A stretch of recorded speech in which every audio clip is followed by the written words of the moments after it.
Think about what you did with your website 20 years ago.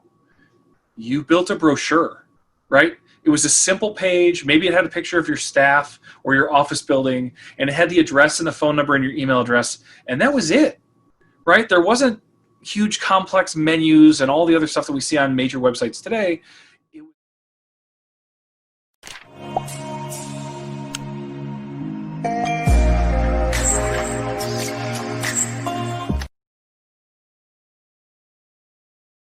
I have a friend who's a realtor, and he obviously does. I have my cord twisted around my arm. He has all sorts of houses that he shows, and oftentimes what happens at an open house is he's there by himself, or maybe it's him and one of his staff. But it's not like they have 10 people there waiting for people to show up for an open house. And so he goes in the house, someone shows up, they're like, oh, let's see the master bathroom. And so he takes them and they go off and look at the master bathroom. Meanwhile, more people show up and there's no one. And I've been to enough open houses in my life, if you've ever bought a house, that's just kind of how it goes. You kind of walk in, you're like, hello? It's this weird kind of entrance and awkward greeting, and then suddenly they come downstairs with people you've never met, and you don't know if they're the owners, or like it just becomes this weird kind of awkward scenario. So what he thought would be kind of cool, and where he started, was he set up on the kitchen counter a little picture frame. It's probably a 11 by 17, big enough that you could read it from a little bit of a distance. And it had some notes about like, hey, this is Alexa. She knows everything about this house. You can ask these kinds of questions. And it was things like, when was the roof replaced last? How old's the furnace? When was the house built? Have there been any additions, right? Like all the things that you would normally ask a realtor as you're going through an open house. And all he did to do this was he built a simple Q&A blueprint on Alexa, right? It took him 15 minutes to type in the answers and he was done, which is about the amount of effort he'd want to put into just one house. And so he built that thing. But other realtors come to open houses because they want to see a house, or maybe they want to bring some of their buying customers to look. And so they saw this and they're like, how did you do that? Like it blew their minds that there was this capability to have someone there all the time that can answer questions and be around and be knowledgeable about the property. And so he realized pretty quickly that like they thought it was really hard. And so he said, well, you know what? I could actually just build you one. It's just like $500, right? It was enough that it was easily justifiable when you look at the commissions you get from selling a house or whatever. And so he started building these, and it's not a full-time part of his business by any means, but he found a way to use blueprints, which are really just filling out some forms, right? And made it really, really easy for people to be able to do this. And it started becoming part of his business. So that kind of inspired the conversation that we're having now, which is, well, what if I own a restaurant or a dentist's office or a barbershop or whatever? How can I do that? Because you don't always have that luxury, and you don't always want Alexa to be your front desk greeter or anything like that. So there are times where we need to think about other approaches. And so that got me really thinking as we talk about things that's a really unique Alexa experience, right? Where I own the device, I own the stuff that's going to go on that device, and I'm just having people come up and talk to it. That's kind of how the open house worked. But if you think about most other businesses, what I really want is for my customers to be able to interact with my business without having to come to my office or make a phone call or send an email or do whatever, right? They just want to talk into the air like we do with voice, and magic happens. And so as I was thinking about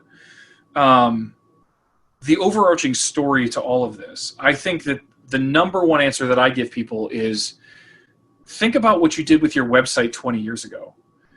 You built a brochure, right? It was a simple page. Maybe it had a picture of your staff or your office building, and it had the address and the phone number and your email address, and that was it, right? There wasn't huge complex menus and all the other stuff that we see on major websites today. It was a brochureware website, and there was nothing wrong with that. It made it easy for people to find you, because otherwise they had to look through a phone book, or there was no easy way to find your business. And so you could just say, oh, go to our website. All the information you need is there, even though it was really just the other contact information. So I think brochureware is the first thing that I always recommend to people is if you don't have a skill for your business, it should at a minimum be able to answer what is your phone number, what is your address, what are your hours, and that should be easy for you to update, which you could do that basic stuff with a blueprint. Publish it to the public and you're off and running. So again, it's very, very simple and easy to do. But as we start getting into some of this other stuff, one of the other aspects, because I've spent some time talking with my realtor friend, so I have a lot of stories specifically around that business, was the idea of being able to schedule a showing.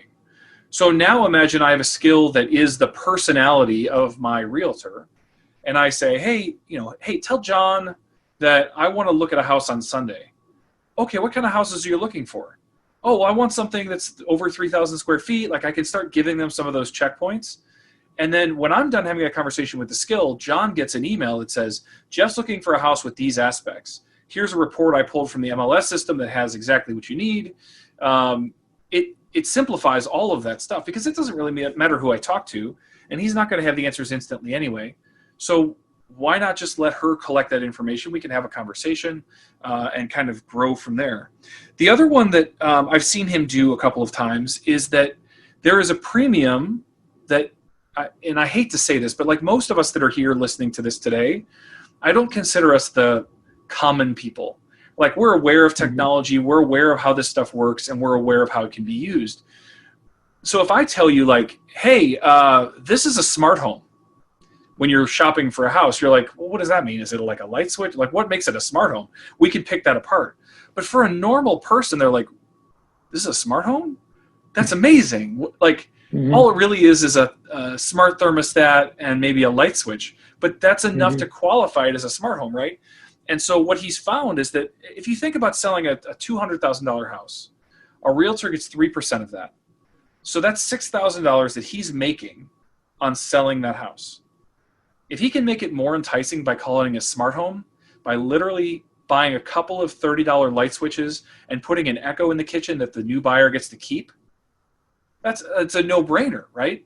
So those kinds of little like packages that he can put together. I mean, he could have an electrician on call that's just like, hey, I need you to swap out a couple of these light switches. We're trying to sell this house. Bring these things and put them in here. We're going to leave them for the new buyers, right?